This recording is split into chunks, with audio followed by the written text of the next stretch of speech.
제발 도와주세요. 8살 소녀의 떨리는 목소리가 새벽 시장에 울려 퍼졌습니다. 해진 패딩을 입고 리코더를 부는 아이 앞에 한 남자가 무릎을 꿇고 오열하고 있었습니다. 정혜윤, 성공한 음악회사 대표였습니다. 그가 영하의 새벽 시장 차가운 바닥에 주저앉아 흐느끼고 있었습니다. 아이가 부는 리코더 멜로디를 듣는 순간 그의 심장이 멎는 것 같았습니다. 누가 이 어린아이를 매일 같은 시간, 같은 장소로 내보내는 걸까요? 오늘 이야기 궁금하시다면 무료로 할 수 있는 좋아요 버튼 눌러주세요. 행복한 일들만 되돌아올 거예요.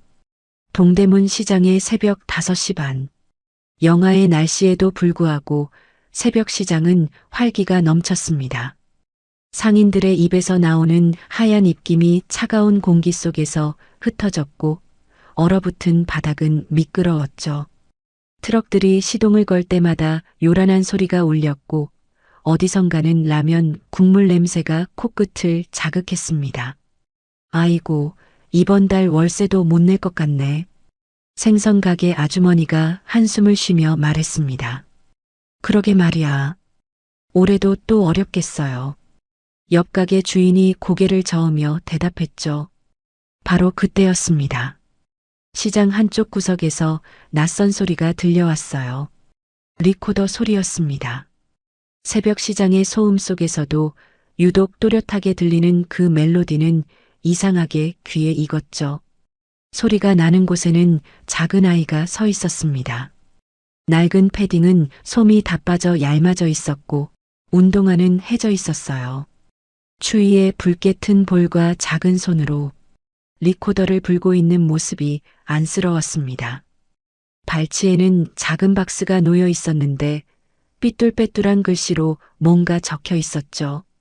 도와달라는 내용인 것 같았지만 글씨를 제대로 읽기 힘들었습니다. 혜윤은 회의를 마치고 집으로 돌아가는 길이었습니다. 검은색 세단 뒷좌석에 앉아 창밖을 바라보고 있었죠. 운전기사가 평소와 다른 길로 가는 바람에 동대문 시장을 지나게 되었습니다. 문득 그의 머릿속에 옛 기억이 스쳤어요. 프로듀서로 일하던 시절 새벽 시장의 활기찬 소리에서 곡의 영감을 얻곤 했던 때가 있었죠. 그때는 모든 것이 음악으로 들렸었습니다. 상인들의 호객 소리도, 트럭 소리도, 심지어 물건을 옮기는 소리까지도요.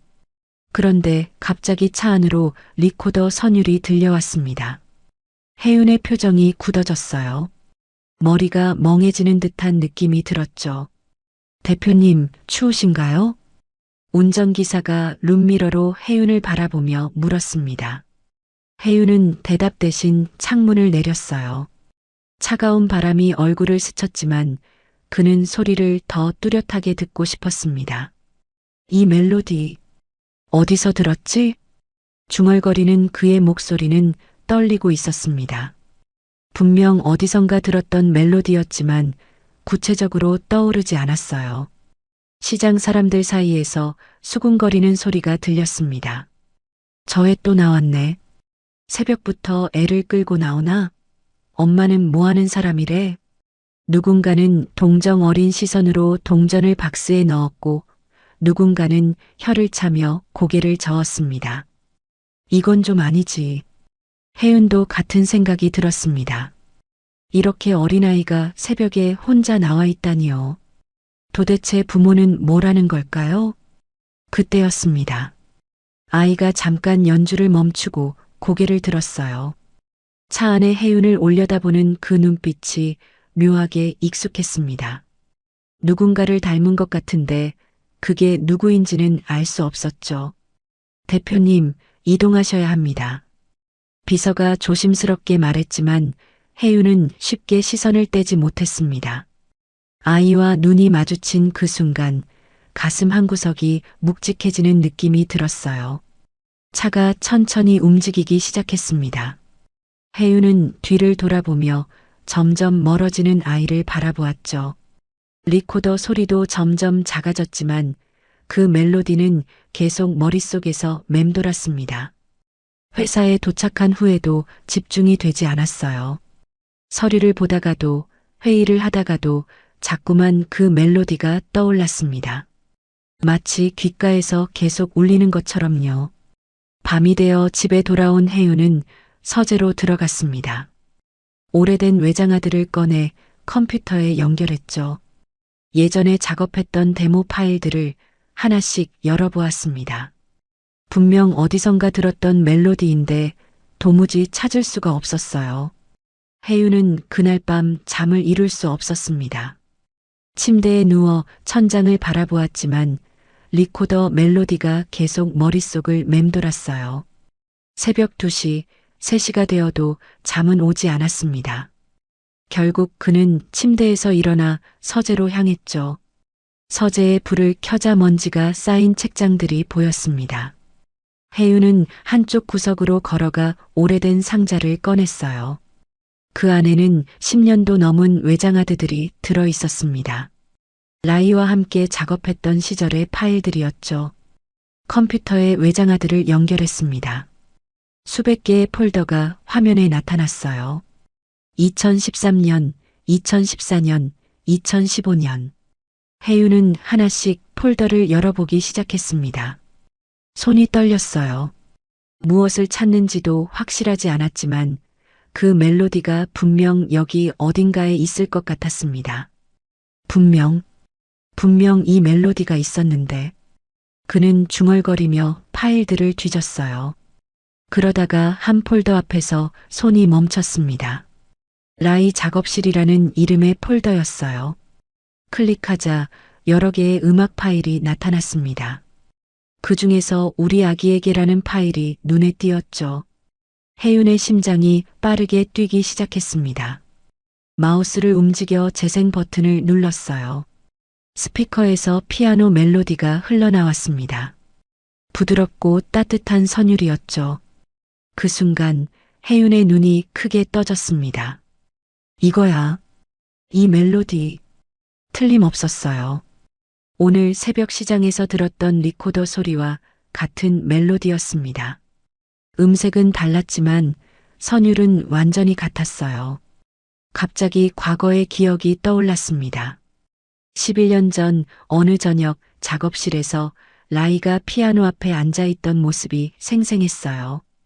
그녀는 수줍게 웃으며 이 곡을 연주했었죠. 이 곡 제목이 뭐야? 혜윤이 물었을 때 라이는 볼을 붉히며 대답했었습니다. 우리 아기에게. 언젠가 진짜 우리 아기가 생기면 들려주고 싶어서 만들었어. 그때 혜윤은 그저 웃으며 넘겼었어요. 아직 결혼도 하지 않았는데 무슨 아기냐며 농담처럼 받아들였죠. 하지만 라이의 눈빛은 진지했었습니다. 혜윤은 의자에서 벌떡 일어났습니다. 시계를 보니 새벽 3시 반이었어요. 그는 망설임 없이 외투를 걸쳤습니다. 다시 그 아이를 봐야 했어요. 왜 그 아이가 라이의 곡을 알고 있는지 확인해야 했습니다. 차를 타고 동대문 시장으로 향했습니다. 새벽 거리는 텅 비어 있었어요. 가로등 불빛만이 어둠을 밝히고 있었죠. 혜윤의 손은 운전대를 꽉 쥐고 있었습니다. 시장에 도착했을 때는 새벽 4시였어요. 상인들이 하나둘 가게를 열기 시작했습니다. 혜윤은 어제 그 아이를 봤던 골목으로 걸어갔어요. 멀리서 리코더 소리가 들려왔습니다. 그 아이가 있었어요. 어제와 같은 자리, 같은 모습으로 서 있었죠.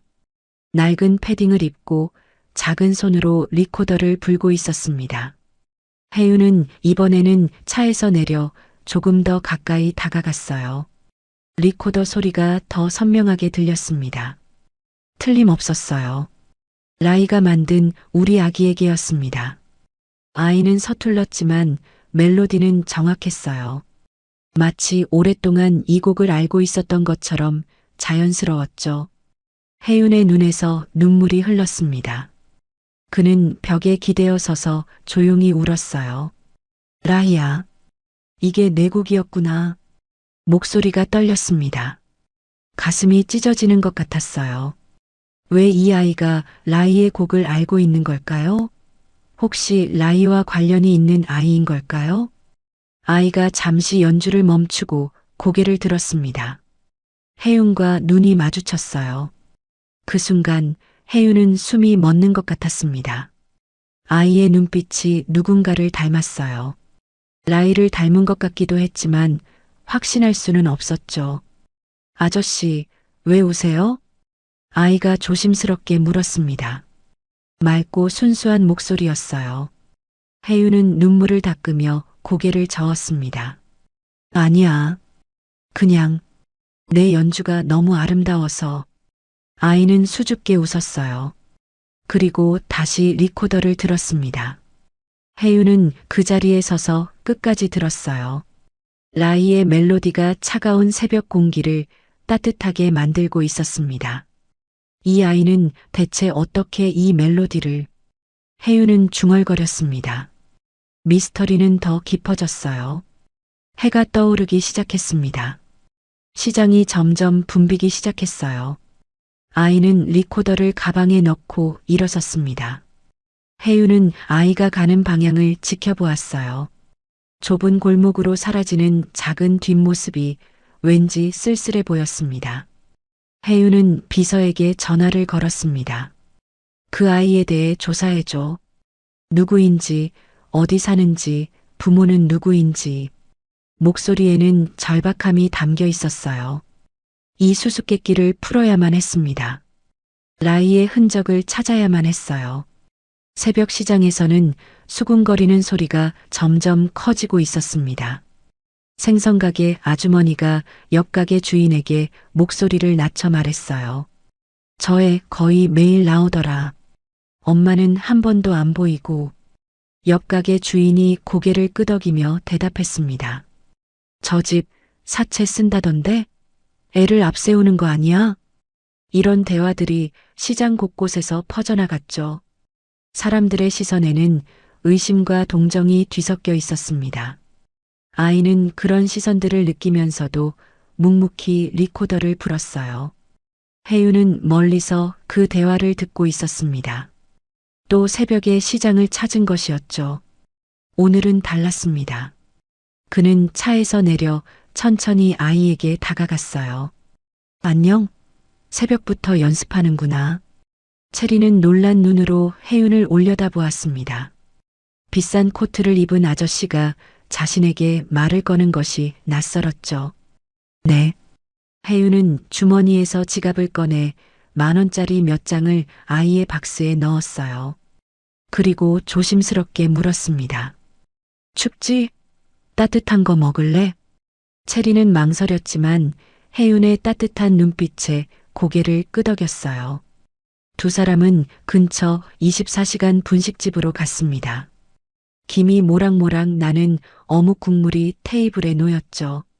이 멜로디 누가 가르쳐 준 거니? 엄마가 자주 흥얼거려요. 체린의 대답에 혜윤의 가슴이 뛰었습니다. 역시 누군가 이 곡을 아는 사람이 있었어요. 시장 한쪽 식당에서는 텔레비전 뉴스가 나오고 있었습니다. 화면에는 충격적인 내용이 보도되고 있었죠. 최근 아동을 이용한 조직적 구걸과 절도 사건이 급증하고 있습니다. 부모를 사칭하거나 실제 부모가 아이들을 이용하는 경우도. 식당에서 밥을 먹던 상인이 텔레비전을 가리키며 말했습니다. 야, 저거 우리 동네 얘기 아니야? 그 꼬마도 혹시. 혜윤은 그 말을 듣고 표정이 굳어졌어요. 불길한 상상이 머릿속을 가득 채웠습니다. 하지만 아이를 보니 그런 것 같지는 않았죠. 배고플 때 여기 와. 아저씨가 미리 계산해 놓을게. 혜윤은 분식집 주인에게 선불로 돈을 주며 부탁했습니다. 체린이 언제든 와서 먹을 수 있도록 말이죠. 혜윤은 비서에게 조용히 지시했습니다. 그 아이에 대해 더 알아봐. 신원이나 가족관계 같은 거 말이야. 비서는 고개를 끄덕이고 조사를 시작했어요. 며칠 후 비서가 난감한 표정으로 돌아왔습니다. 대표님, 이상합니다. 아이의 신원을 확인할 수가 없습니다. 출생신고도 안 되어 있고 주민등록상으로는 아예 존재하지 않는 아이예요. 혜윤의 눈썹이 찌푸려졌습니다. 비서가 계속 말했어요. 그리고 더 이상한 건 아이가 자주 출입하는 반지하 집이 있는데 정확한 거주자, 정보를 파악하기 어렵습니다. 마치 의도적으로 모든 정보를 숨기고 있는 것 같아요. 혜윤의 의심은 더욱 깊어졌습니다. 도대체 이 아이 뒤에는 무엇이 숨겨져 있는 걸까요? 하지만 동시에 보호해주고 싶은 마음도 커졌어요. 다음 날 새벽 혜윤은 다시 시장에 나타났습니다. 이번에는 따뜻한 핫초코와 샌드위치를 들고 왔어요. 오늘도 일찍 나왔구나. 체리는 혜윤을 보자 수줍게 웃었습니다. 아저씨도 일찍 오셨네요. 응, 너 보러 왔지. 혜윤이 핫초코를 건네자 체리는 감사하다는 인사를 했어요. 작은 손으로 컵을 감싸 쥐고 따뜻함을 느꼈죠. 그때 시장에서는 또 다른 일이 벌어지고 있었습니다. 폐지를 줍는 할아버지가 새벽마다 아이 근처를 배회하고 있었어요. 멀리서 보면 정말 수상한 그림이었죠. 또 어느 날은 아이가 병원 봉투를 한 여직원에게 전달하는 모습이 목격되었습니다. 혜윤이 그 장면을 봤을 때는 마치 조직에 돈을 상납하는 것처럼 보였어요. 며칠이 지나자 혜윤과 체리는 조금씩 친해졌어요. 체리는 혜윤에게 자신의 이야기를 조금씩 들려주기 시작했습니다. 엄마가 많이 아파요. 그래서 제가 돈을 벌어야 해요. 학교는 다니니? 체리는 고개를 저었어요. 못 다녀요. 하지만 학교 앞에서 친구들은 만나요. 혜윤의 마음이 아팠습니다. 8살 아이가 학교도 못 다니고 새벽에 거리에서 연주를 하다니요. 며칠 후 인터넷에서는 새벽시장 리코더 소녀라는 제목의 영상이 화제가 되었어요. 누군가 아이의 모습을 몰래 찍어 올린 것이었죠. 댓글창은 순식간에 뜨거워졌습니다. 애가 너무 불쌍하다. 엄마 뭐함? 이거 신고해야 하는 거 아님? 요즘 저런 것도 조직이 뒤에 있다는 기사 봤는데 영상 속에는 아이만 보일 뿐 보호자의 모습은 전혀 나오지 않았어요. 악마 엄마와 불쌍한 아이라는 구도가 만들어지고 있었습니다. 다음 날 아침 순찰 중이던 경찰이 시장에 나타났습니다.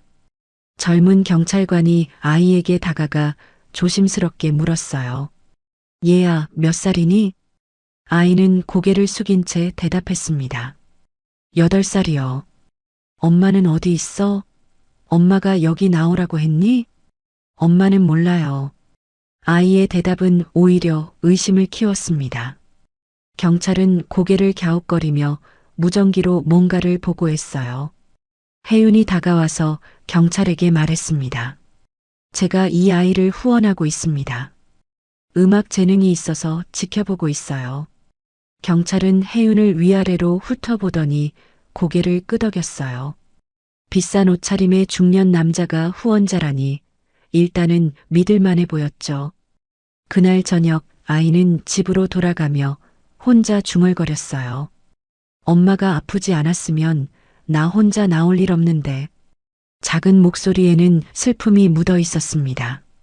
주머니 속의 동전들이 짤랑거렸어요. 오늘도 10,000원 정도 모았습니다. 병원비에는 턱없이 부족했지만 포기할 수 없었죠. 엄마가 알면 분명 화낼 텐데. 그래도 병원비는 필요해. 아이는 눈물을 참으며 걸음을 재촉했습니다. 혜윤은 멀리서 아이가 집으로 들어가는 모습을 지켜보았어요. 반지하 집의 창문에서 희미한 불빛이 보였습니다. 혜윤은 사무실에서 창밖을 바라보며 깊은 생각에 잠겨 있었어요. 비서의 조사 결과가 계속 마음에 걸렸습니다. 신원조차 확인 안 되는 아이라니. 진짜 누가 뒤에서 조종하는 걸까? 그는 잠시 말을 멈추고 한숨을 쉬었어요. 그리고 다시 입을 열었습니다. 그래도 저 눈빛은 거짓이 아닌 것 같은데. 그리고 그 멜로디. 라이의 곡을 어떻게 알고 있는 거지? 혜윤의 마음속에서는 의심과 보호 욕구가 충돌하고 있었습니다. 뭔가 행동을 취해야 할 것 같은데 정보가 너무 부족했어요. 결국 그는 비서에게 지시했습니다. 계속 지켜봐. 하지만 직접 개입은 아직이야. 그 아이가 어디 사는지, 누구와 사는지 더 알아봐. 그리고 내가 직접 도와줄 방법도 찾아봐. 그날 밤 어두운 골목에서 한 여자가 전화를 받고 있었습니다. 뒷모습만 보였지만 목소리는 떨리고 있었어요. 제발, 조금만 더 시간을 주세요. 다음 달에는 꼭. 상대방의 거친 목소리가 들렸습니다. 더 이상은 못 기다려. 딸도 있다면서 조심하는 게 좋을 거야. 제발, 애한테는 손대지 마세요. 상대는 아무 말 없이 전화를 끊었습니다. 여자는 휴대폰을 쥔 채 그 자리에 주저앉았어요. 어깨가 들썩이며 울고 있는 것 같았지만 어둠 속이라 정확히 보이지 않았습니다. 멀리서 그 장면을 목격한 사람이 있었어요. 시장 상인 중 한 명이었죠. 그는 고개를 갸웃거리며 중얼거렸습니다. 저 여자 뭔가 큰일에 휘말린 것 같은데. 하지만 그는 더 이상 관여하지 않고 발걸음을 돌렸습니다. 혜윤은 집에서 뉴스를 보고 있었습니다. 화면에는 아동 학대 관련 보도가 나오고 있었어요. 그는 리모컨을 꺼버렸습니다. 머릿속이 복잡했어요. 그 아이의 리코더 소리가 계속 귓가에 맴돌았습니다. 도대체 이 모든 게 어떻게 연결되어 있는 거지? 라이는 지금 어디에 있는 거야? 혜윤은 일어나서 서재로 갔습니다. 우리 아기에게 파일을 다시 재생했어요. 피아노 멜로디가 조용히 흘러나왔습니다. 그리고 동시에 머릿속에서는 아이의 리코더 소리가 겹쳐졌죠. 혜윤은 사무실 컴퓨터 앞에 앉아 화면을 뚫어지게 바라보고 있었습니다. 모니터에는 시장 CCTV 영상이 재생되고 있었어요. 비서가 어렵게 구해온 지난 한 달간의 녹화 영상이었죠. 혜윤의 눈은 피로했지만 시선을 떼지 못했습니다. 화면 속에서 그 아이는 매일 아침 6시에 나타났어요. 항상 같은 골목, 같은 자리에서 리코더를 불었습니다. 비가 오나 눈이 오나 변함이 없었죠. 혜윤은 마우스를 움직여 영상을 확대했습니다. 아이의 작은 손은 추위에 빨갛게 얼어 있었고 입술은 파랗게 질려 있었어요. 도대체 왜 이렇게까지 하는 거지? 누가 시킨 걸까? 받은 돈은 어디로 가는 거야? 혜윤은 혼잣말을 하며 이마를 짚었습니다. 머리가 지끈거렸어요. 일주일째 이 영상만 보고 있었으니까요. 그런데 이상하게도 아이를 보면 볼수록 마음이 아팠습니다. 누가 시킨 것이든 8살 아이가 새벽 추위에 떨며 리코더를 부는 모습은 가슴을 찢었어요. 다음 날 새벽 혜윤은 시장으로 향했습니다. 이번에는 특별한 것을 준비했어요. 따뜻한 목도리와 장갑, 그리고 보온병에 담은 코코아였죠. 안녕, 체리나. 이제 혜윤은 아이의 이름을 알고 있었습니다. 며칠 전 대화에서 들었던 것이었죠. 체리는 혜윤을 보고 환하게 웃었어요. 아저씨, 오늘도 오셨네요. 응, 너 보러 왔지. 자, 이거 받아. 혜윤이 목도리와 장갑을 건네자 체린의 눈이 동그래졌습니다. 이거 저한테 주는 거예요? 그럼 추운데 이거라도 하고 있어. 체리는 선물을 받고 눈물이 글썽였어요. 새 목도리를 목에 두르고 장갑을 끼워 보았습니다. 따뜻함이 온몸으로 퍼졌죠. 고마워요, 아저씨. 정말 따뜻해요. 혜윤은 아이의 머리를 쓰다듬었습니다. 그 순간 이상한 감정이 밀려왔어요. 마치 자신의 아이를 대하는 것 같은 느낌이었죠. 그때 비서가 노크를 하고 들어왔습니다. 손에는 작은 카메라를 들고 있었죠. 대표님, 오늘 아침에 직접 촬영한 영상입니다. 비서가 카메라를 연결하자 화면에 그 아이의 리코더 연주 모습이 나타났습니다. 혜윤은 볼륨을 높였어요. 리코더 소리가 사무실에 울려 퍼졌습니다. 음정은 여기저기 흐트러져 있었지만 이상하게도 멜로디 자체는 완성된 느낌이었어요. 혜윤의 표정이 점점 진지해졌습니다. 오랫동안 프로듀서로 일했던 그의 감각이 깨어나고 있었죠. 그는 의자에서 벌떡 일어났어요. 이건 그냥 아이가 혼자 익힌 수준이 아닌데 누군가 제대로 가르쳐 준 거야. 며칠 후 혜윤은 또 시장을 찾았습니다. 이번에는 작은 키보드를 들고 왔어요. 체리나, 이걸로 연습해보지 않을래? 체린의 눈이 반짝였습니다. 와, 진짜 피아노예요? 응, 작은 키보드야. 리코더만 불면 지루할 것 같아서.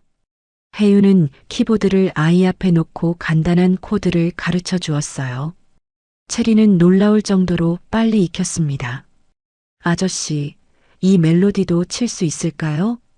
체린이 리코더로 불던 그 멜로디를 키보드로 치기 시작했어요. 서툴지만 음 하나하나가 정확했습니다. 혜윤은 서재로 걸어갔습니다. 며칠 전 발견했던 우리 아기에게 파일을 다시 열었어요. 이번에는 더 자세히 들어보려고 했습니다. 헤드폰을 쓰고 눈을 감았어요. 피아노로 녹음된 조용한 멜로디가 귀에 들려왔습니다. 그는 음 하나하나에 집중했어요. 그러다가 파일 정보를 다시 확인했습니다. 작업일자는 2016년 3월 15일이었어요. 2016년. 그때 라이와 나는 설마 그때 이미 임신한 상태였던 건 아니겠지? 하지만 라이는 아무 말도 하지 않았었습니다. 아니, 어쩌면 자신에게 말하려 했는데 못 전한 걸까요? 아니야, 이건 우연이 아니야. 분명 연결고리가 있어. 그때 휴대폰이 울렸습니다. 비서였어요. 대표님, 지금 그 아이가 또 시장에 나타났습니다. 혜윤은 급하게 외투를 집어들었습니다. 하지만 이번에는 빈손이 아니었어요. 따뜻한 담요와 보온 도시락을 챙겼죠. 시장에 도착했을 때 멀리서 리코더 소리가 들렸습니다. 혜윤은 차에서 내려 천천히 걸어갔어요. 체리나. 아이가 고개를 들었습니다. 혜윤을 보자 얼굴이 밝아졌어요. 아저씨, 배고프지? 이거 먹어. 혜윤이 도시락을 열자 김이 모락모락 났습니다. 따뜻한 밥과 반찬들이 가득했어요. 체리는 침을 꿀꺽 삼켰습니다. 이거 정말 제가 먹어도 돼요? 당연하지. 아저씨가 넣어주려고 가져온 거야. 체리는 조심스럽게 숟가락을 들었어요. 한 입 먹자마자 눈물이 주르륵 흘렀습니다. 왜 울어? 맛없어? 아니요. 너무 맛있어서. 엄마가 아프기 전에 해주던 맛이랑 비슷해요. 혜윤의 가슴이 먹먹해졌습니다. 그는 아이의 등을 토닥였어요. 천천히 먹어. 앞으로 자주 가져올게. 체린이 밥을 다 먹고 일어섰어요. 아저씨, 저 이제 집에 가야 해요. 엄마가 일어나시기 전에 들어가야 해요. 그래, 조심해서 가. 체린이 골목으로 사라진 후 혜윤은 그 자리에 남아 있었습니다. 아이가 들어간 반지하 집을 바라보며 잠시 기다렸어요.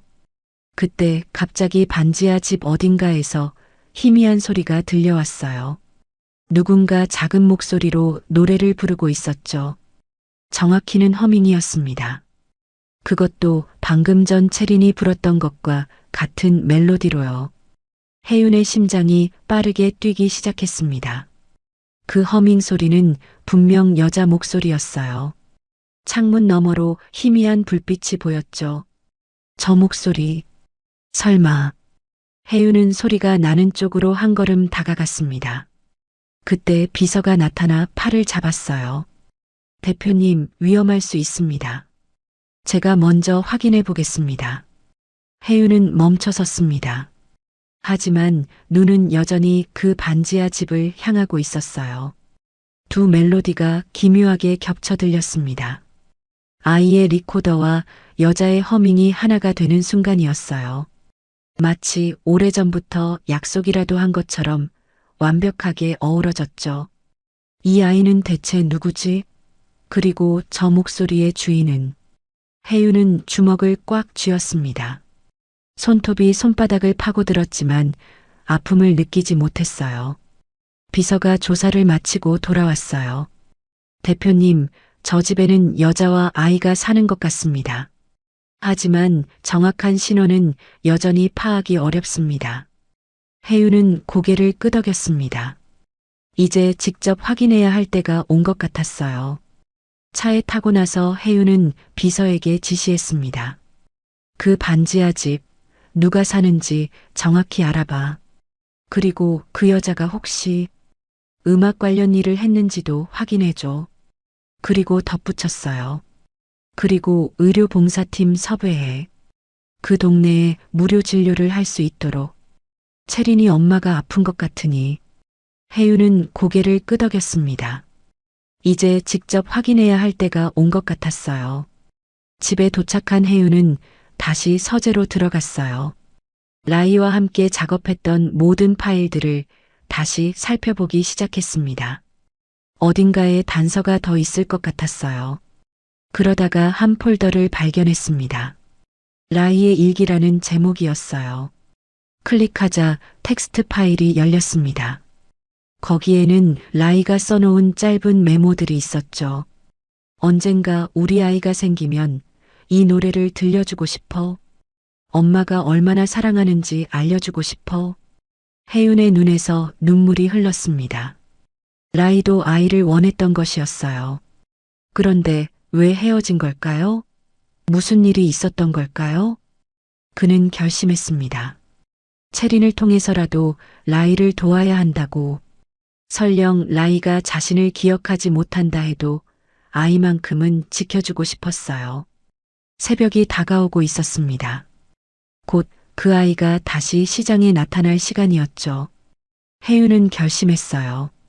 내일은 꼭 그 반지하 집의 진실을 확인하겠다고요. 이 아이는 대체 누구지? 그리고 라이는 정말 거기 있는 걸까? 그의 마지막 독백이 어둠 속으로 흩어졌습니다. 모든 수수께끼가 곧 풀릴 것 같은 예감이 들었어요. 인터넷은 이미 불타고 있었습니다. 새벽시장 리코더 소녀라는 제목의 영상이 하루 만에 조회수 100만을 넘었어요. 댓글창은 전쟁터가 되어 있었죠. 엄마는 병원에만 있고 애는 거리로 내보낸다고? 이거 완전 아동학대지. 요즘 세상에 이런 일이 아직도 있다니 충격이네요. 하지만 반대 의견도 만만치 않았습니다. 엄마가 아픈데 어쩔 수 없는 거 아니냐. 너무 몰아가지 마라. 뭔가 사연이 있을 것 같은데 섣불리 판단하면 안 된다. 다음 날 아침 혜윤은 평소보다 일찍 시장에 도착했습니다. 차에서 내려 건물 그림자에 몸을 숨겼어요. 오늘은 아이가 어디로 가는지 끝까지 따라가기로 결심한 것이었죠. 아침 6시 채린이 리코더를 가방에 넣고 일어섰습니다. 혜윤은 적당한 거리를 두고 조심스럽게 뒤를 따랐어요. 아이는 좁은 골목을 여러 번 돌아 반지하가 늘어선 동네로 들어갔습니다. 채린이 한 반지하 집 앞에서 멈췄어요. 문을 열려다가 잠시 주저했습니다. 작은 목소리로 중얼거렸죠. 엄마가 깨면 안 되는데. 혜윤의 심장이 빠르게 뛰기 시작했습니다. 아이가 조심스럽게 문을 열고 들어가자 잠시 후 안에서 여자의 목소리가 들렸어요. 채린아, 벌써 다녀왔어? 그 목소리를 듣는 순간 혜윤은 숨이 멎는 것 같았습니다. 분명 어디선가 들었던 목소리. 떨리는 발걸음으로 창문 가까이 다가갔습니다. 커튼 틈 사이로 안이 희미하게 보였어요. 침대에서 힘겹게 일어나 앉는 여자의 실루엣. 수척한 몸, 긴 머리. 그녀가 고개를 돌리는 순간 창밖 가로등 불빛이 그녀의 옆얼굴을 비췄습니다. 라이. 혜윤의 입에서 저도 모르게 그 이름이 튀어나왔습니다. 다리에 힘이 풀려 그 자리에 주저앉을 뻔했어요. 6년 만이었습니다. 그토록 찾아 헤맸던 라이가 이런 곳에서 이런 모습으로. 혜윤은 벽에 기대어 가슴을 짚었습니다. 심장이 미친 듯이 뛰었어요. 그리고 다시 창문을 들여다보았습니다.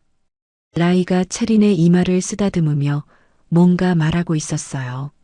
학교 앞에서만 연습했다고 했잖아. 새벽에는 위험해. 네, 엄마. 앞으로는 안 나갈게요. 채린의 거짓말이 혜윤의 귀에도 들렸습니다. 아이는 분명 내일도 시장에 나올 것이었어요. 혜윤은 휴대폰을 꺼내 비서에게 문자를 보냈습니다. 김라혜 찾았다. 하지만 아직 접근하지 마. 더 알아봐야 할 게 있어. 그는 한참을 그 자리에 서 있었습니다. 창문 너머로 들리는 라이의 기침 소리가 가슴을 찢었어요. 왜 이렇게 된 걸까? 왜 라이는 자신을 찾지 않았을까? 그때 라이가 피아노 건반을 그리는 듯한 손동작을 했습니다. 허공에서 움직이는 그녀의 손가락이 보였어요. 그리고 작게 허밍을 시작했습니다. 바로 그 멜로디, 우리 아기에게였죠. 혜윤의 눈에서 눈물이 흘렀습니다. 이제 모든 퍼즐이 맞춰지고 있었어요. 라이가 그 곡을 만들었고 채린이 엄마에게서 배운 것이었습니다. 며칠 후 지역 방송국의 취재진이 시장에 나타났습니다. 생선가게 아주머니가 카메라 앞에서 목소리를 높였어요. 엄마가 애를 이용한다니까요. 새벽마다 혼자 나와서 불쌍해 죽겠어요. 하지만 편의점 알바생은 다른 증언을 했습니다. 그 애가 돈 받아도 과자 안 사 먹어요. 뭔가 사정이 있는 것 같아요. 혜윤은 이 모든 것을 지켜보며 결심했습니다. 라이와 채린을 지켜야 한다고.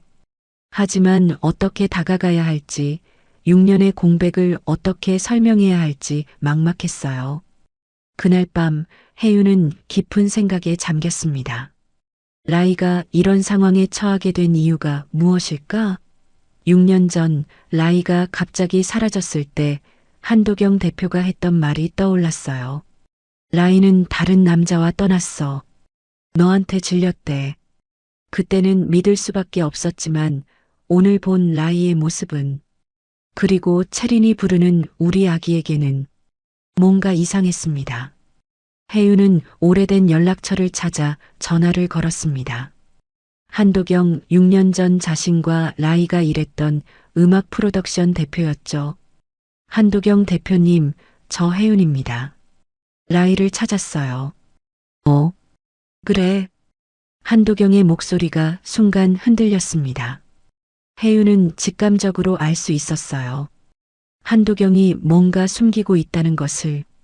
대표님, 6년 전에 정말로 라이가 다른 남자와 떠난 게 맞습니까?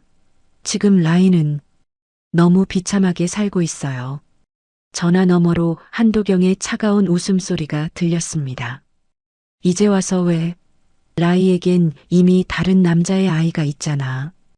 혜윤은 주먹을 꽉 쥐었습니다. 한도경의 반응이 뭔가 수상했어요. 진실을 숨기고 있는 것 같았습니다. 다음 날 새벽 혜윤은 다시 시장에 나타났습니다. 오늘은 채린에게 따뜻한 아침을 사주고 용기를 내어 함께 라이를 만나러 가기로 결심했어요. 더 이상 숨어서 지켜볼 수만은 없었습니다. 새벽 5시 반, 동대문 시장은 영하의 추위에 얼어붙어 있었습니다. 채린은 여전히 같은 자리에서 리코더를 불고 있었어요. 입술이 파랗게 변했고 손가락은 감각이 없을 정도로 차가웠죠. 그녀는 리코더를 불다가 갑자기 숨이 가빠지기 시작했습니다. 몸이 휘청거렸어요. 리코더가 손에서 미끄러져 바닥에 떨어졌습니다. 채린은 균형을 잡으려 했지만 다리에 힘이 풀렸죠. 그대로 차가운 바닥에 쓰러졌습니다. 야, 애 쓰러졌다. 생선가게 아저씨의 외침이 새벽 시장을 울렸어요. 상인들이 우르르 몰려왔습니다. 체리는 의식을 잃은 채 바닥에 누워 있었죠. 얼굴은 하얗게 질려 있었고 입술은 보라색으로 변해 있었습니다. 그때 혜윤이 차에서 뛰어내렸어요. 그는 며칠째 새벽마다 이곳을 지켜보고 있었던 것이었죠. 체린에게 달려가 무릎을 꿇고 아이를 부축했습니다. 작은 몸은 얼음처럼 차가웠어요. 혜윤의 손이 떨렸습니다. 급하게 휴대폰을 꺼내 119를 눌렀어요. 여기는 동대문 시장입니다. 아이가 의식이 없어요. 빨리 와주세요. 목소리가 떨려서 제대로 말이 나오지 않았습니다. 주위 상인들도 당황한 표정으로 서 있었어요. 누군가 담요를 가져와 체린을 덮어주었죠. 5분 후 구급차 사이렌 소리가 들렸습니다. 구급대원들이 뛰어와 체린의 상태를 확인했어요. 체온을 재고 맥박을 확인하고 동공 반응을 살폈습니다. 저체온증이 심각합니다. 영양실조도 있는 것 같고요. 즉시 병원으로 이송해야 합니다. 구급대원이 체린의 옷을 들쳐 체온을 확인하던 중 주머니에서 작은 종이 조각이 떨어졌어요. 거기에는 엄마 연락처가 적혀 있었습니다. 체린이 희미하게 눈을 떴습니다. 초점이 맞지 않는 눈으로 주위를 둘러보다가 혜윤을 알아보고 미약하게 입을 움직였어요. 아저씨, 엄마한테 말하지 마세요. 목소리는 거의 들리지 않을 정도로 작았습니다. 혜윤은 아이의 손을 꼭 잡았어요. 걱정하지 마. 다 괜찮을 거야. 구급대원은 즉시 산소 마스크를 체린의 얼굴에 씌웠습니다. 따뜻한 담요로 온몸을 감쌌어요. 들것에 실어 구급차로 옮기는 동안 혜윤은 한시도 눈을 떼지 못했습니다. 저도 같이 가겠습니다. 제가 이 아이의 후원자입니다. 구급대원이 고개를 끄덕였어요. 혜윤은 구급차에 올라탔습니다. 구급차 안에서는 심박수 모니터가 삐삐 소리를 내고 있었어요. 체린의 작은 가슴이 힘겹게 오르내렸습니다.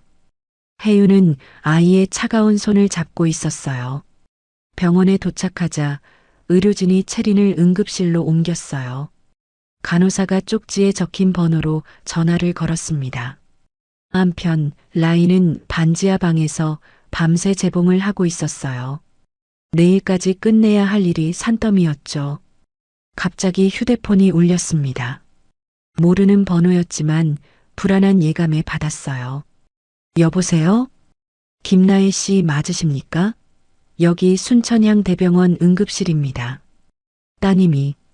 간호사의 말이 채 끝나기도 전에 라인은 숨이 멎는 것 같았어요. 휴대폰이 손에서 미끄러져 떨어졌습니다. 우리 아이요? 우리 아이가 왜? 무슨 일이? 라인은 바닥에 주저앉았습니다. 눈물이 쏟아졌어요. 떨리는 손으로 겨우 휴대폰을 다시 집어들었죠. 지금 응급처치 중입니다. 빨리 오셔야 합니다. 라인은 정신없이 외투를 걸쳤어요. 지갑을 집어들었지만 안에는 10,000원도 없었습니다. 하지만 지금은 그런 게 중요하지 않았어요. 밖으로 뛰쳐나가 택시를 잡았습니다. 순천향 대병원 응급실로 빨리 가주세요. 네, 알겠습니다. 택시 안에서 라인은 계속 눈물을 흘렸어요. 미터기 요금이 올라가는 것을 보며 가슴이 조여왔지만 체린이 생각뿐이었습니다. 병원에 도착했을 때 요금은 15,000원이 나왔어요. 라인은 떨리는 손으로 지갑을 뒤졌습니다. 구겨진 10,000원짜리 한 장과 동전 몇 개. 죄송한데 10,000원밖에 없어요. 딸이 응급실에 있다고. 나중에 꼭 드릴게요. 라이의 눈에서 눈물이 뚝뚝 떨어졌어요. 택시기사는 백미러로 그녀를 보더니 한숨을 쉬었습니다. 에이, 됐어요. 빨리 가보세요. 애가 먼저지. 정말 감사합니다.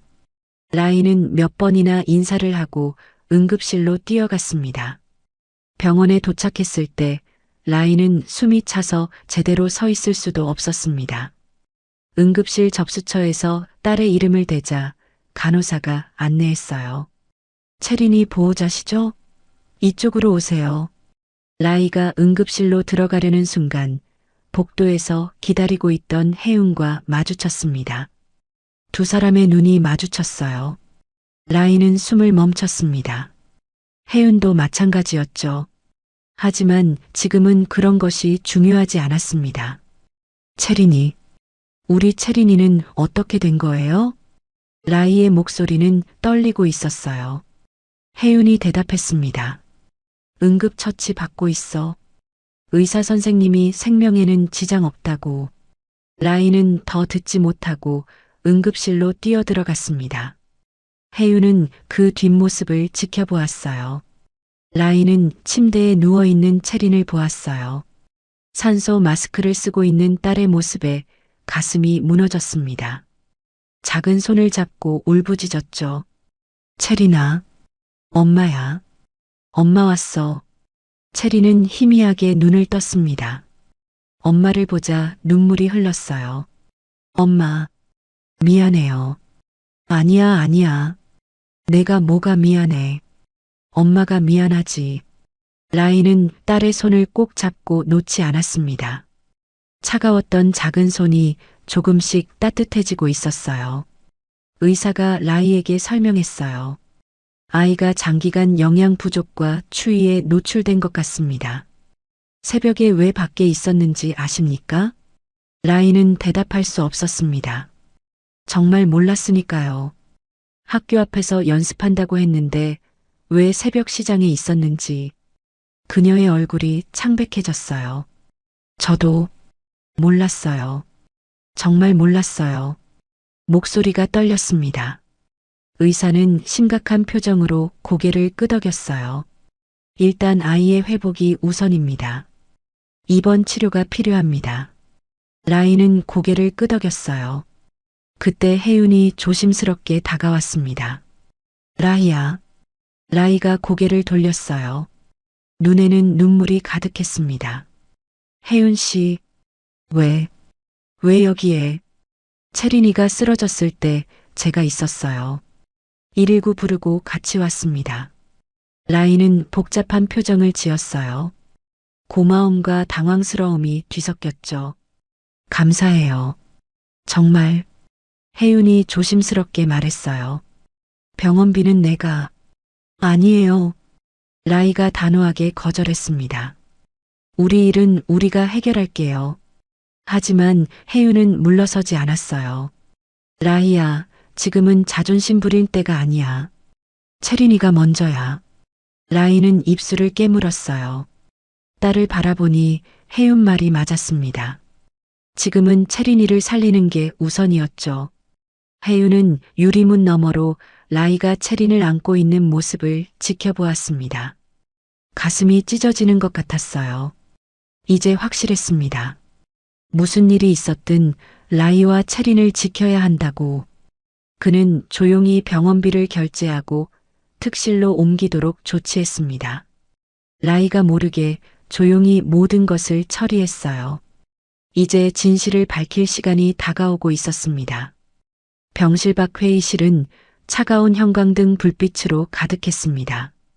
사회복지사와 아동보호전담팀 직원, 그리고 의사가 라이를 둘러싸고 앉아 있었어요. 라이의 손은 무릎 위에서 미세하게 떨리고 있었죠. 혜윤은 복도에서 기다리며 회의실 안을 걱정스럽게 바라보고 있었습니다. 유리문 너머로 라이가 추궁당하는 모습이 보였어요. 그녀의 어깨가 점점 움츠러들고 있었습니다. 의사가 서류를 넘기며 입을 열었습니다. 어머니, 아이 상태는 저체온증과 영양실조, 장기간 피로 누적으로 보입니다. 새벽에 혼자 시장에 있었다는 게 사실입니까? 라이의 얼굴이 하얗게 질렸어요. 목소리가 떨렸습니다. 아니요. 저는 그런 줄 몰랐어요. 학교 앞에서 친구들이랑 연습한다고 했는데 사회복지사가 안경을 고쳤으며 말했습니다. 그녀의 목소리는 차갑고 사무적이었어요. 그럼 더 큰 문제입니다. 아이가 새벽에 나가는 것도 모르셨다는 건 명백한 방임입니다. 경찰에 보고해야 할 가능성도 있습니다. 라인은 식은땀을 흘리며 입술을 깨물었어요. 심장이 내려앉는 것 같았습니다. 아이를 지키려고 그렇게 애썼는데 이제 와서 빼앗길 수도 있다는 생각에 온몸이 떨렸죠. 제발, 제가 아파서 그런 거예요. 채린이는 착한 아이예요. 제 잘못이에요. 아동보호전담팀 직원이 펜을 들며 물었어요. 출생신고는 왜 안 되어 있죠? 아이가 8살인데 학교도 안 다니고요. 그게 사정이 있어서. 라인은 제대로 대답할 수 없었어요. 채권자들에게 쫓기던 일, 주소지를 숨겨야 했던 일들을 어떻게 설명해야 할지 막막했습니다. 혜윤은 더 이상 참을 수 없었어요. 회의실 문을 열고 들어갔습니다. 모든 시선이 그에게 쏠렸죠. 잠깐만요. 제가 이 상황을 설명드릴 수 있습니다. 사회복지사가 의아한 표정으로 물었어요. 실례지만 누구십니까? 저는 정혜윤입니다. 채린이를 후원해온 사람이고 오늘 아이가 쓰러졌을 때 119를 부른 사람입니다. 혜윤은 라이 옆에 빈 의자에 앉았어요. 라이는 놀란 눈으로 그를 바라보았습니다.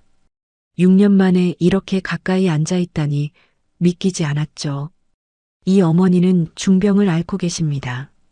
거의 거동이 불가능한 상태예요.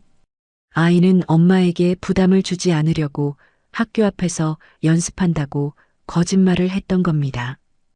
의사가 고개를 끄덕였어요. 어머니의 병력은 확인했습니다. 하지만 그래도 아이 관리는. 혜윤이 단호하게 말했습니다. 제가 앞으로 이 가족을 돕겠습니다. 법적 대리도 맡고 의료 지원도 하겠습니다. 사회복지사가 의심스러운 눈빛으로 물었어요. 무슨 관계시죠? 친척이십니까? 혜윤은 잠시 망설이다가 대답했습니다. 오래된 지인입니다. 그리고 이제는 이 가족의 후원자가 되려고 합니다. 회의가 끝나고 사람들이 나간 후 복도에서 라이와 혜윤은 마주 섰습니다. 왜 도와주는 거예요? 라이의 눈에는 눈물이 가득했어요. 혜윤이 조용히 대답했습니다. 6년 전 내가 갑자기 사라졌을 때 한도경이 뭐라고 했는지 알아? 내가 다른 남자와 떠났다고 했어. 라이의 얼굴이 굳어졌어요. 한도경 대표가요? 그래. 우리가 일했던 그 음악 프로덕션 대표. 이제 와서 생각해보니 이상한 점이 너무 많아. 내가 그럴 사람이 아닌데 그때는 왜 믿었을까? 라이는 한참을 망설이다가 입을 열었습니다. 목소리는 작고 떨렸어요.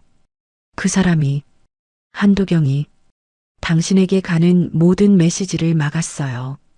뭐라고? 혜윤의 눈이 크게 떠졌습니다. 라이는 계속 말했어요. 6년 동안 가슴에 묻어두었던 진실이 쏟아져 나왔습니다. 내가 임신했다고 말하려 했을 때 한도경은 나에게 혜윤은 이미 다른 여자와 결혼한다고 거짓말을 했어요. 회사 일 때문에 미국에 갔다고, 날 버린 거라고. 혜윤의 얼굴이 붉어졌습니다. 분노로 핏줄이 뛰었어요. 손이 떨렸죠. 그래서 연락을 안 한 거야? 그 거짓말을 믿은 거야? 라이가 울면서 고개를 끄덕였어요. 미안해요. 그때는 너무 어렸고 무서웠어요. 임신한 몸으로 혼자. 그리고 나중에는 너무 늦어버렸어요. 그럼 채린이는? 혜윤이 떨리는 목소리로 물었습니다. 라이의 눈에서 눈물이 쏟아졌어요. 당신 딸이에요. 우리 딸이에요. 혜윤은 그 자리에 주저앉을 뻔했습니다. 다리에 힘이 풀렸어요. 벽을 짚고 간신히 서 있었죠. 네, 내 딸이라고? 채린이가 2016년 3월에 당신과 헤어졌고 그때 이미 임신 2개월이었어요. 2016년 10월에 채린이를 낳았어요. 혼자서 아무도 없는 병원에서 혜윤의 눈에서 눈물이 흘렀습니다. 그는 주먹으로 벽을 쳤어요. 내가 내 딸이 8년 동안 이렇게 고생하는 것도 모르고 당신은 몰랐잖아요. 한도경이 모든 걸 막았으니까. 라인은 계속 말했습니다. 출생신고를 못한 건 아버지 란을 어떻게 써야 할지 몰라서, 그리고 채권자들이 쫓아다니기 시작해서 아이까지 위험해질까봐. 혜윤은 라이를 꼭 끌어안았습니다. 두 사람은 복도에서 한참을 울었어요. 미안해. 정말 미안해. 내가 널 믿었어야 했는데. 아니에요. 이제라도 만났잖아요. 채린이가 아빠를 만났잖아요. 의사가 복도로 나와 말했어요. 보호자분, 아이가 깨어났습니다. 들어가 보셔도 됩니다. 라이와 혜윤은 함께 병실로 들어갔습니다. 채린이 침대에 누워 있었어요. 작은 얼굴이 창백했지만 눈은 또렷했습니다. 엄마, 그리고 아저씨. 채린이 혜윤을 보고 미소 지었어요. 혜윤은 아이의 손을 조심스럽게 잡았습니다. 자신의 딸이라니 믿기지 않았어요. 채린아, 아저씨가 미안해. 그동안 몰랐어. 아저씨가 왜 미안해요? 아저씨는 제게 잘해줬는데. 혜윤은 라이를 바라보았어요.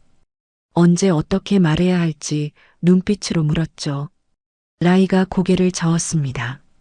아직은 때가 아니었어요. 일주일 후 채린이 드디어 퇴원했습니다. 병실의 문이 열리고 채린이 천천히 일어났어요. 얼굴에 혈색이 돌아왔죠. 라이는 딸의 손을 꼭 잡고 있었고 혜윤도 옆에 있었습니다. 이제 집에 갈 수 있어요? 채린이 밝게 물었어요. 혜윤이 대답했습니다. 응, 하지만 그 전에 다른 곳에 먼저 가볼까? 어디요? 깨끗하고 따뜻한 새 집이야. 라이가 놀라 혜윤을 바라보았어요. 무슨 말이에요? 반지하는 채린이 건강이 안 좋아. 임시로라도 다른 곳에서 지내야 해. 내가 준비해뒀어. 라이는 거절하려 했지만 채린의 기대에 찬 눈빛을 보고 말을 멈췄어요. 새 집은 작지만 깨끗한 아파트였습니다. 햇빛이 잘 들어오는 거실, 아늑한 방 2개. 채린은 신기한 듯 이곳저곳을 둘러보았어요. 엄마, 여기 진짜 우리 집이에요? 임시로. 잠깐만 있는 거야. 혜윤이 조용히 말했어요. 라희야, 우리 이야기를 해야 할 것 같아. 두 사람은 거실에 앉았습니다. 채린은 방에서 쉬고 있었어요.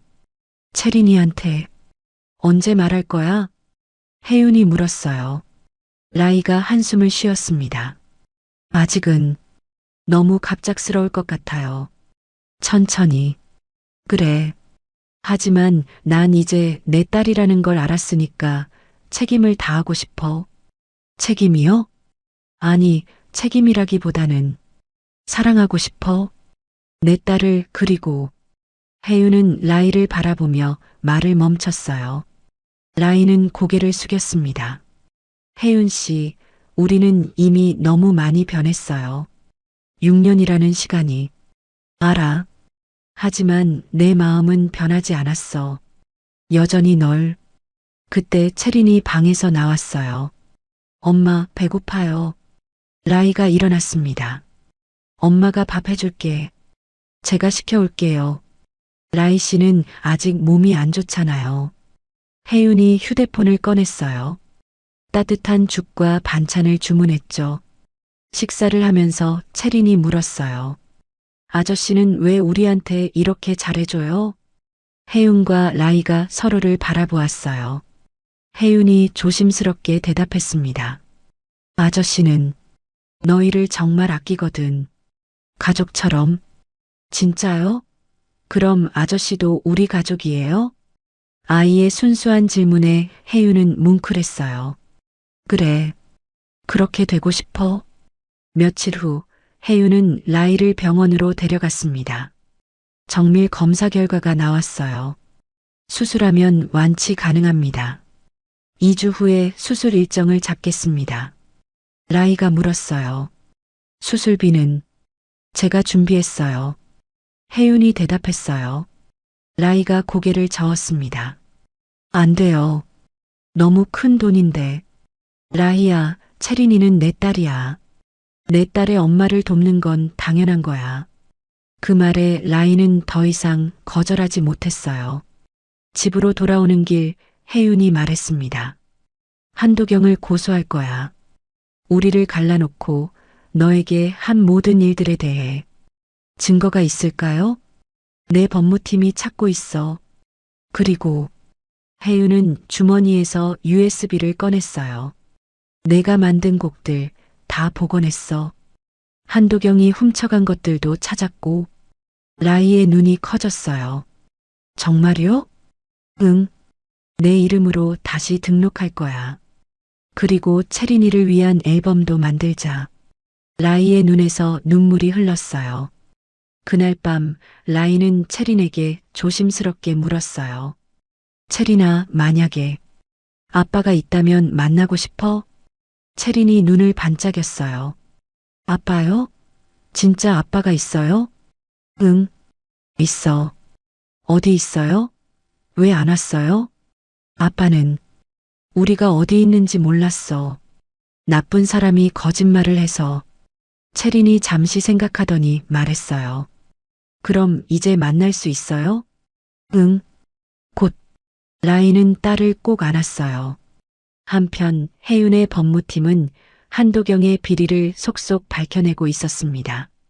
한도경이 라이의 메시지를 차단한 기록, 라이의 곡을 도용한 증거, 그리고 라이를 다른 회사에 넘기고 뒷돈을 받은 정황까지. 대표님, 이 정도면 충분합니다. 형사고소와 민사소송 모두 가능합니다. 혜윤은 고개를 끄덕였어요. 시작해. 그동안 한도경이 라이에게 한 짓 모두 밝혀내.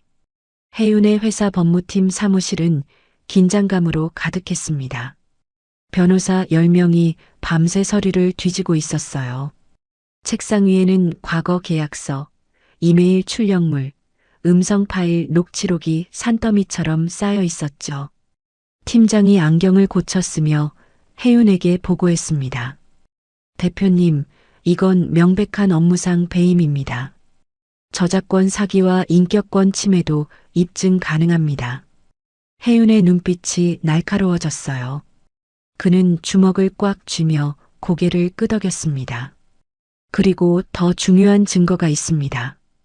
팀장이 서류를 넘기며 말했어요. 한도경이 2016년 3월 라이 씨가 임신했다는 사실을 알고도 대표님께 숨긴 정황이 있습니다. 당시 병원 기록과 한도경의 이메일을 대조해 보니 혜윤의 얼굴이 붉어졌어요. 그 인간이 내 아이의 존재를 알고도. 그때 문이 열리고 한 남자가 들어왔습니다. 10년 전 한도경 밑에서 일했던 스태프였어요. 그의 손에는 낡은 휴대폰이 들려 있었죠. 이걸 보여드리려고 왔습니다. 라이 씨가 혜윤 대표님께 보낸 메시지들이에요. 한도경 대표가 전부 제게서 빼앗아 갔습니다. 그는 떨리는 손으로 휴대폰 화면을 보여주었어요. 거기에는 라이가 혜윤에게 보낸 수십 개의 문자가 그대로 남아 있었습니다. 혜윤 씨, 우리 아기가 생겼어. 꼭 만나서 이야기하자. 왜 연락이 안 돼? 제발 한 번만 만나줘. 아기는 10월에 태어날 거야. 우리 아기야. 혜윤은 화면을 보며 무너졌습니다. 눈시울이 붉어졌어요. 만약 이 메시지들을 받았다면 채린이와 8년을 함께 했을 텐데. 증언해 주실 수 있습니까? 네, 그래서 왔습니다. 너무 늦었지만 이제라도 진실을 밝히고 싶습니다. 다음 날 방송국은 발칵 뒤집혔습니다. 유명 시사 프로그램 그것이 알고 싶다에서 한도경의 비리를 다루기로 한 것이었어요. 방송이 나가자 시청률이 폭발했어요. 댓글창은 한도경을 비난하는 글로 가득 찼습니다. 미친. 남의 가족을 갈라놓다니. 8년 동안 아빠 없이 자란 아이가 불쌍하다. 한도경 진짜 인간 쓰레기네.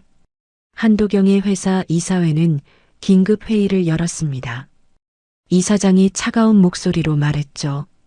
한도경 대표는 오늘부로 해임입니다. 한도경은 비틀거리며 회의실을 나갔습니다.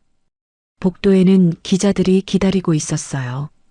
그 시각 병원에서는 라이가 수술을 받고 있었습니다. 혜윤과 체리는 수술실 밖에서 손을 꼭 잡고 기다렸어요. 아저씨, 엄마 괜찮을까요? 응, 꼭 괜찮을 거야. 혜윤은 딸의 작은 손을 보며 가슴이 뭉클했어요. 내 딸. 8년 만에 알게 된 내 딸. 4시간 후 의사가 나왔습니다. 수술은 성공적입니다. 회복실로 옮겼어요. 체린이 펄쩍 뛰며 기뻐했어요. 엄마가 나았어요. 혜윤은 딸을 꼭 안았습니다. 처음으로 딸을 제대로 안아본 순간이었어요. 회복실에서 라이가 눈을 떴을 때 혜윤과 체린이 옆에 있었습니다. 엄마, 체린아, 혜윤 씨. 라이의 목소리는 약했지만 미소를 지었어요. 이제 다 끝났어. 한도경도 처벌받을 거고 너도 건강해질 거야. 혜윤이 라이의 손을 잡았어요. 그리고 체린이한테 이제 말해도 될까? 라이가 고개를 끄덕였습니다. 혜윤이 체린을 바라보며 조심스럽게 입을 열었어요. 체린아, 아저씨가 사실은 아빠예요? 체린이 먼저 말했어요. 혜윤과 라이가 놀라 아이를 바라보았습니다. 어떻게? 엄마가 가끔 잠꼬대로 혜윤아라고 불렀어요. 그리고 아저씨 이름이 혜윤이잖아요. 아저씨가 날 보는 눈빛이 아빠 같았어요. 혜윤의 눈에서 눈물이 흘렀어요. 미안해. 아빠가 늦게 와서. 괜찮아요. 이제 왔잖아요. 체린이 혜윤을 꼭 안았어요. 세 사람은 병실에서 처음으로 진짜 가족이 되었습니다. 석 달 후 봄날의 따스한 햇살이 공원을 비추고 있었습니다. 라이가 수술을 받고 완전히 회복한 지 2달이 지났어요. 세 사람은 이제 한 집에서 살고 있었습니다. 아직 법적으로 부부는 아니었지만 체린의 출생신고에는 아버지란에 정혜윤이라고 적혀 있었죠. 아빠, 오늘 학교에서 발표했어요. 체린이 신나서 말했어요. 이제 정식으로 초등학교 2학년에 편입한 체린은 매일이 즐거웠습니다. 뭘 발표했어? 우리 가족 이야기요. 아빠가 엄마랑 나를 8년 만에 찾은 이야기. 혜윤은 딸의 머리를 쓰다듬었어요. 친구들이 뭐래? 동화 같대요. 공주님이 왕자님을 다시 만난 것 같다고. 라이가 웃으며 말했어요. 우리가 동화 주인공이래. 세 사람은 손을 잡고 공원을 걸었습니다. 벚꽃이 흐드러지게 피어 있었어요. 카페에서 혜윤과 라이가 마주 앉았습니다. 체리는 옆에서 그림을 그리고 있었어요. 내 첫 앨범 준비는 어때? 혜윤이 물었어요. 라이의 눈이 반짝였습니다. 거의 다 됐어요. 제목은 우리 아기에게로 정했어요. 체린이를 위한 앨범이구나. 우리 가족을 위한 앨범이에요. 라이가 혜윤의 손을 잡았어요. 반지가 반짝였습니다. 한 달 전 혜윤이 다시 프로포즈했고 라이는 받아들였죠. 2달 후 작은 결혼식이 열렸습니다. 하객은 많지 않았지만 진심으로 축하해주는 사람들로 가득했어요. 체린이 화동으로 나섰습니다. 하얀 드레스를 입은 아이는 천사 같았어요. 엄마, 아빠, 이제 진짜 가족이에요. 주례 없는 결혼식이었습니다. 대신 혜윤이 직접 말했어요. 8년이라는 시간을 돌아 다시 만났습니다. 이제 영원히 함께하겠습니다. 라이도 울먹이며 말했어요. 당신을 다시 만나 행복해요. 우리 딸에게 아빠를 찾아줘서 고마워요. 그로부터 한 달 후 채린이 다니는 학교에서 특별한 음악회가 열렸습니다. 무대에는 피아노가 놓여 있었고 그 옆에 마이크가 준비되어 있었죠. 라이가 무대에 올랐습니다. 검은색 드레스를 입은 그녀는 아름다웠어요. 뒤이어 채린이 리코더를 들고 올라왔습니다. 오늘 들려드릴 곡은 우리 아기에게입니다. 제가 태어나기 전에 엄마가 만든 곡이에요. 라이가 피아노 앞에 앉았어요. 첫 음이 울려 퍼졌습니다. 채린이 리코더를 불기 시작했어요. 엄마의 피아노 소리와 딸의 리코더 소리가 하나가 되었습니다. 객석에서 혜윤은 눈물을 참을 수 없었어요. 이 멜로디는 잃어버렸다가 되찾은 사랑이었고 8년 만에 완성된 가족의 노래였습니다. 연주가 끝나자 우레와 같은 박수가 터졌습니다. 정말 감동적이에요. 가족의 사랑이 느껴져요. 공연이 끝나고 무대 뒤에서 세 사람이 꼭 안았습니다. 사랑해, 우리 딸. 사랑해요, 엄마, 아빠. 1년 후, 라이는 성공한 작곡가가 되었습니다. 우리 아기에게 앨범은 많은 사람들의 사랑을 받았어요. 체리는 음악 영재로 성장했습니다. 리코더뿐만 아니라 피아노, 바이올린까지 배우기 시작했죠. 혜윤은 가족과 함께하는 시간을 최우선으로 했습니다. 8년을 놓친 만큼 하루하루가 소중했어요. 어느 저녁 세 사람이 거실에 모여 있었습니다. 텔레비전에서는 그들의 이야기를 다룬 다큐멘터리가 방영되고 있었어요. 8년 만에 만난 기적의 가족. 화면에는 그들의 이야기가 담겨 있었습니다. 새벽 시장의 추위, 반지하의 가난, 오해와 진실, 그리고 재회와 행복까지. 방송이 끝나갈 무렵 내레이션이 흘러나왔습니다. 한 소녀의 리코더 소리가 아빠를 찾아주었습니다. 8년이라는 시간을 뛰어넘어 가족은 다시 만났습니다. 채린이 엄마 아빠의 손을 꼭 잡았어요.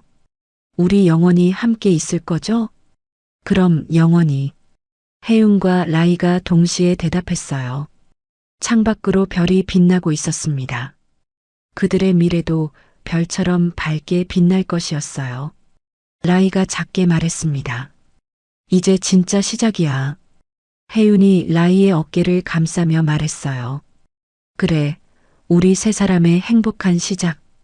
채린이 활짝 웃었어요. 사랑해요, 엄마, 아빠.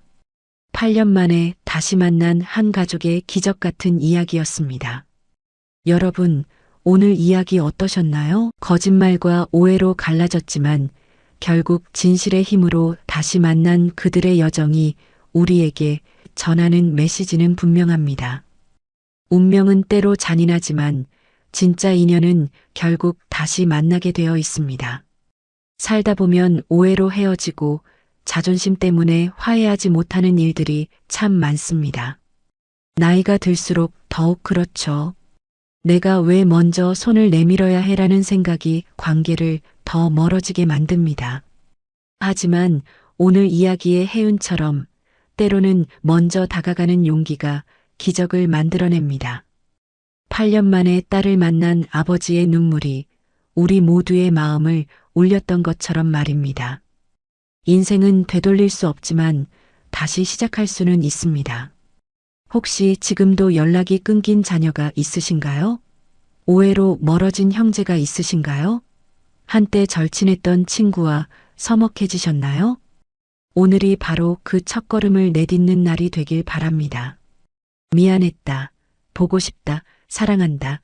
이 한마디가 얼어붙은 관계를 녹일 수 있습니다. 가장 큰 후회는 하지 못한 말, 전하지 못한 마음입니다. 이 이야기가 마음에 와닿으셨다면 좋아요와 구독 부탁드립니다. 혹시 주변에 이 이야기가 필요한 분이 계시다면 공유도 부탁드려요. 다음에도 여러분의 마음을 따뜻하게 해드릴 이야기로 찾아뵙겠습니다. 건강하시고 항상 화목한 가정 이루시길 바랍니다. 감사합니다.